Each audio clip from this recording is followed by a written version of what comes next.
Quba rayonunun Qamqam kəndində yaranmış vəziyyət sakinləri çıxılmaz duruma salıb. Kəndi iki hissəyə ayıran Çağacuq çayı üzərində körpünün dağılması səbəbindən insanlar günlərdir digər tərəfə keçə bilmirlər.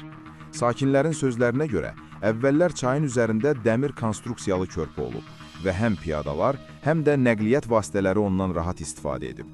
Lakin ötən ilin aprel ayında yağan güclü yağışlar nəticəsində yaranan sel körpünü tamamilə dağıdıb.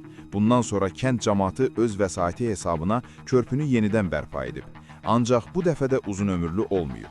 Sonradan baş verən növbəti sel həmin körpünü də yuyaraq aparıb. Hazırda kənd faktiki olaraq iki hissəyə bölünüb.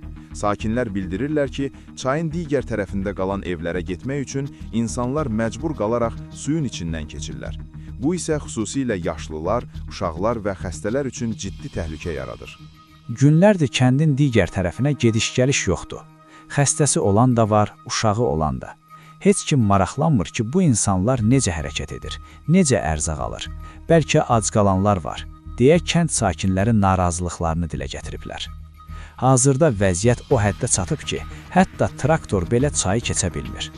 Sel nəticəsində çayın məcrası dəyişib, dərinlik və axın güclənib. Sakinlər dəfələrlə aidiyyəti qurumlara müraciət etdiklərini desələr də, problemlərinin həll olunmadığını bildirirlər.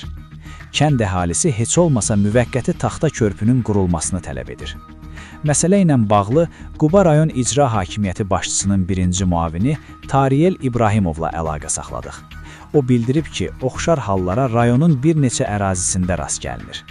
Hazırda vəziyyət araşdırılır, müvafiq qurumlara məlumat veriləcək, deyə o qeyd edib.